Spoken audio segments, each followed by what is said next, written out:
Welcome back to the Traders Network. I'm Michael Yorba, your host. Thanks for joining us. We're broadcasting to you live from the Dallas KFXR 1190 AM Clear Channel Studios, streaming on the iHeart app and yorbamedia.com. All right, in this segment and the next two segments, I should say, I've got Dr. Bruce Bedrick. He is with Medbox. MDBX is the symbol. You want to look this one up. All right, he is just an amazing man. He's done some remarkable things in his past, and I just want to bring him on and give him a chance. Bruce, thanks for coming on the show, Dr. Bedrick. Oh, thank you so much, Michael. Proud to be here, and thank you for the warm intro. My pleasure. Give our audience a better feel for your leadership skills, the background that you bring to Medbox. Okay, yes, I am currently the CEO of Medbox. Long, storied history. Ultimately, the short story of the abridged version is how I got to where I am. I was essentially a victim of cancer. My mother passed away from metastatic breast cancer when I was only 10. Ultimately, I chose the path of becoming a physician and working in the holistic healthcare field as a chiropractor and a naturopathic holistic chiropractor. And I started my practice out treating chronic and degenerative conditions, focusing on people who were obviously very sick and dying and cancer. That practice evolved through the years, ultimately into performance healthcare and performance medicine. And ultimately, that led to the universe kind of bringing me forthright right into the marijuana space and working with Medbox. And Medbox really is founded on safety, security, and compliance. So the leadership I bring from the healthcare field really prepared me very well, not only for the Wall Street business aspect, but to take Medbox and our technology and our consulting and everything that's part of us and lead it through the entire industry of marijuana. We have an idea what you're talking about, but give us a clear vision of what Medbox does. Sure. Medbox is founded upon technology. We have patents for the automated dispensing of prescription pharmaceuticals. So we're not just focused on marijuana per se. We just are very famous for being the leaders of the marijuana industry. But we've got two divisions, both marijuana and traditional pharmaceuticals. And at the core of our business is these patents, which basically gave birth to this technology, which is the safest, most secure, most legally compliant way to store, inventory control, and dispense prescription pharmaceuticals and herbs. In terms of marijuana, in the marijuana industry, this technology sits behind the counter and obviously helps pharmacies or dispensaries as they are store and inventory control and dispense the medicines to the staff, in which turn it over to the patient. They're basically like safes that store and are full of software that can track everything in any transparent fashion. And so that's what's given birth to us in the marijuana industry, and based upon that niche of this technology, we are also the leading consultants in the emerging marijuana space. And in terms of our traditional pharmaceutical division of our company, we are in prototyping mode of very, very disruptive, evolutionizing technology that would make a significant difference to the way every person in this country will access their prescription pharmaceutical. It doesn't matter whether they're in a CVS or a Walgreens, or they're in a hospice, God forbid, or in a prison system, or at the doctor's office. We have technology that affects every single vertical and every access point to getting prescription pharmaceuticals into the retail customer. Let's drill down into the technology. Bring that out for us. Okay. So the best way I can describe it and create a visualization for anybody, consider the technology looks like a giant safe, about 6 feet tall, 6 feet wide, with computer software access run through either a point-of-sale unit, and a point-of-sale would be like a register for those people who don't know what a point-of-sale or a POS system is. Mm-hmm. So let's say you walked into, in this particular instance, a medical marijuana dispensary. Let's say, God forbid, once again, you or your loved one are sick. You need access to this medicine. You get your script. I would say your doctor's recommendation, you would already have that in hand. You would have your state identification card already in hand, and you go to a dispensary, a medical marijuana dispensary, which basically looks like a doctor's office. Okay, you would register and go through the security process of becoming a patient of that dispensary. You would be allowed into the access room where the medicine is. The medicine is there for you to examine and take a look at, either through a display case or, depending on your particular state law, it's set up somewhere so you can look at it either by hand or, once again, through a display case. Once you've made your decision on whether that is purchasing the raw herb or a concentrate, meaning like an oil, which is very famous these days, you see in Dr. Gupta's specials on CNN, or perhaps an edible or an infused product where they take the concentrate or they take the raw herb and they infuse it into an edible product like a brownie or a cookie or a candy or something along those lines. All this product, which you may see on display, is stored in our secure storage unit into the Medbox, which is behind the counter. So at the counter where you're working with the dispensary staff, you tell the dispensary agent what you want. You can provide your fingerprint biometric because part of our technology provides anti-fraud measures. That's what's so phenomenal about it, is we can, through our software, not only keep the medicine and the product safe and temperature controlled, but we have essentially anti-fraud measures and security measures that go above and beyond anything else in the marketplace. So you go and you purchase your or you tell the dispensary staff which product you want. You place your finger down to verify your existence of who you are and that you match your visual IDs. You're in the system, and assuming that the amount of medicine that you are asking for at the counter is allowable under your state law, the medicine will be dispensed behind the dispensary staff. It'll get dropped down, and it'll be delivered to the patient. When you're touching your finger for the biometric trigger or key, if you will, is that going to be a counter item, or is it something where you need to actually walk? Because I'm looking at this big box. Oh no, it's all basically run off the point of sale unit. So if you're at the counter, you can slide your state card or your local dispensary card and press your finger down to access the system. You don't have to be touching the storage unit at all. Okay, so I'm getting the feeling there's no humans necessary on this outside of just replenishing the inventory. Well, no, that's not true, because the patient does not receive their medicine. The dispensary staff are the ones that ultimately operate the device and pull the medicine from the machine. Wow. Okay. There are, that I know of, just a couple of states that are now legalizing marijuana. And I wanted to get your take. We got about a minute or so left in the segment. I wanted to get your take on where that's going. Do you think it's going to be prolific, or there's just still too much pushback for this to be mainstream with the world? I mean, obviously your stock is doing great with this, but tell me about that. That is not a 1-minute answer, my friend. Okay.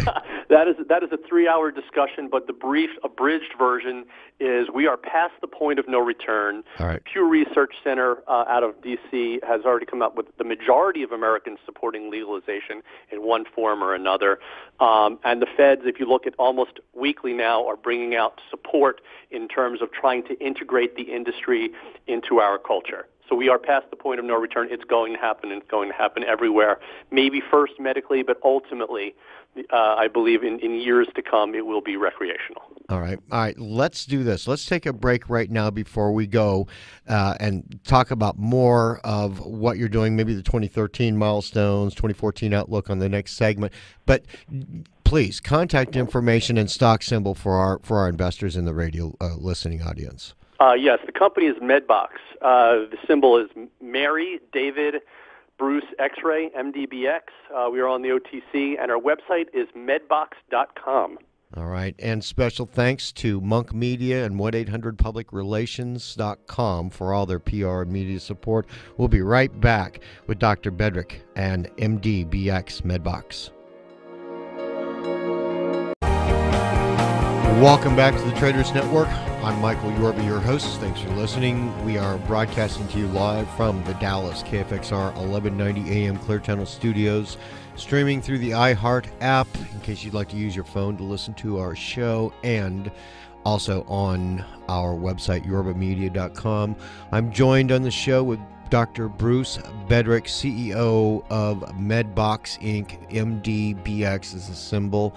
All right, Dr. Bedrick, I really appreciate you coming back. Let's settle down into the business of Medbox and talk about the milestones that you've accomplished in 2013 and your 2014 outlook.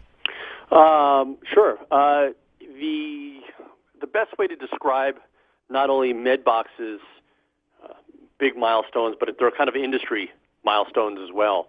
I think what you saw in 2013 is more and more acceptance by more and more states. Mm-hmm. And as more and more states come on, Medbox gets busier and gets probably more well-respected in the industry.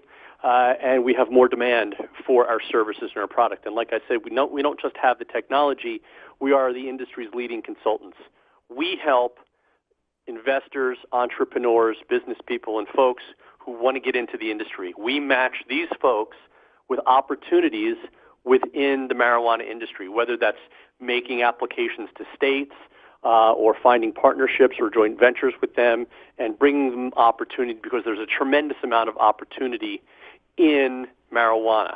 It's hard to really conceptualize the entire industry that is marijuana, but it is massive. The opportunities are expansive in this emerging industry. If you look at some of the research that's been done by ArcView Research, they expect it to be a couple billion, if not a few $1 billion by the end of this year, and upwards of $10 billion in a few more years. And it's not just about the dispensing of marijuana itself. It's about all of the ancillary businesses that are part of this growing industry, from real estate to technology, to cultivation technology, to financing, to the dispensaries themselves, to brands. And Medbox, as I bring you up through 2013 and 2014, is uniquely positioned as a leader in this industry. And one of the things that other people have to understand is that the milestones that we're reaching now are going to pale in comparison to the milestones we're trying to achieve and that will be achieved by government as we move forward in the years, the months and weeks and years to come. Ultimately, the industry as it stands right now hasn't even really begun. I like to call it an infantile industry. Yep, the industry will really start, call it what you will, the waving of the green flag or firing of the starting pistol, when ultimately Congress removes marijuana from the 1970 Controlled Substances Act. At that point, the larger companies, larger private equity companies, big tobacco, big pharma, big alcohol, all these big companies will be looking to enter into the space. And it's not the mom and pops that they're going to want to purchase. They're going to look to joint venture and or purchase a few polished gems that are already fully compliant, that are institutionalized, so to speak, that are audited, and that are firing on all cylinders.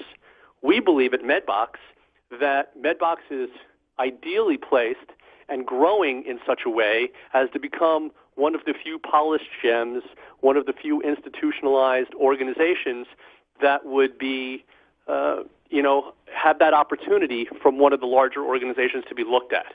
And so coming back to milestones, what we just completed, if you look, we brought on our first independent board of director last month. His name is Mitch Lowe.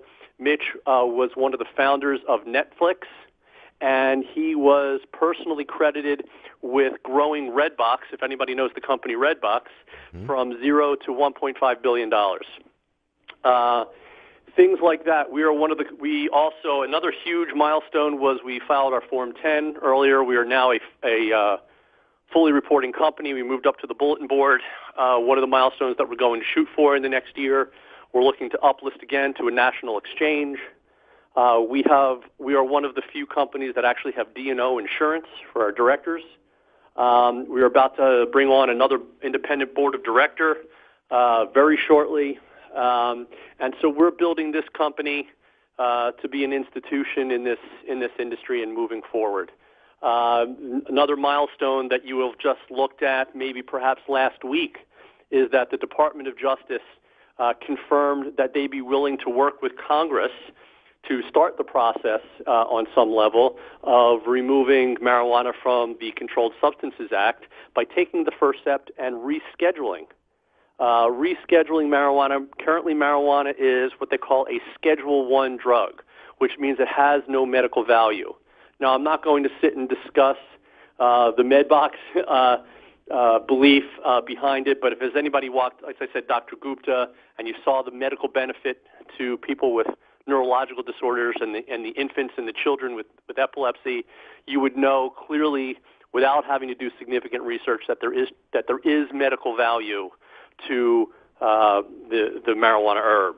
And so the Department of Justice last week said they'd work with the DEA to reschedule that out of Schedule I, and that we believe that's one of the first steps to moving towards the removal from the Controlled Substances Act. Also, prior, you would see the Department of Justice just prior to that also putting out a statement saying that they're giving banking guidelines, which is also an opening the door for Congress to allow banks to work with medical marijuana or marijuana companies that are following their individual states' regulations. And that helps Medbox's clients significantly.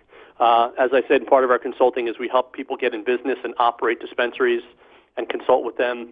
And so we have numerous clients where that would benefit and therefore benefit Medbox.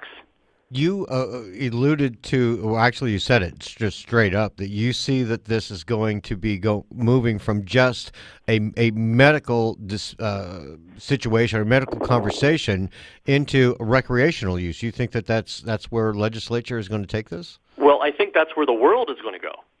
I couldn't tell you the speed at which this is going to happen, but clearly this drug has already widespread social use, and it has for years across the world. And with the there's so many arguments for the legalization that it far outweighs the arguments against legalization. We also know that the legalization argument is held strong by seniors, generally speaking, those over 65. Mm-hmm. And if nothing else, time will erode that support of prohibition. Mm-hmm. The younger generations and those below 65 significantly favor legalization. And so in times of, I don't know what to call it, global economic crisis, but certainly it's, issues we have globally, economically, it makes financial sense to tax and regulate. What about the international distribution? I wanted to know how other countries you think would perceive doing business with you and Medbox in their locations. Well, I think it's the same way that we're trying to approach governments here. One of the things that we also do at Medbox is we help craft rules and regulations. Because of the knowledge and because we're based in safety and security and transparency and compliance, for those states that pass legislation, we offer our services generally free of charge to help them craft rules and regulations. So let's just say you're based in Texas. Let's say Texas passes a law, and it passes a marijuana law, let's call it just a narrow medical marijuana law. It would then go to an agency, perhaps the Department of Health, to craft rules around the legislation and how the industry would operate. So what we do, and we're very unique in this, is we can help the agencies craft a very clean, very efficient, a very regulated and controlled industry. And so when you expand on that internationally, because of our place in the industry, we have this unique capability to help internationally as well. Canada is kind of got to jump the gun on the states. They're already federally legal to have medical marijuana. It just started the 1st of April. Dr. Bedrick, I'm sorry to interrupt you. You were absolutely right. There is not enough time to delve into this one. I've got to run, but thank you so much for being on the show. Oh, thank you so much, Michael. My pleasure. All right, Dr. Bedrick, the CEO of Medbox, MDBX. You can reach him there. And special thanks to Monk Media and 1-800-PublicRelations.com for all their PR and media support. We'll be right back.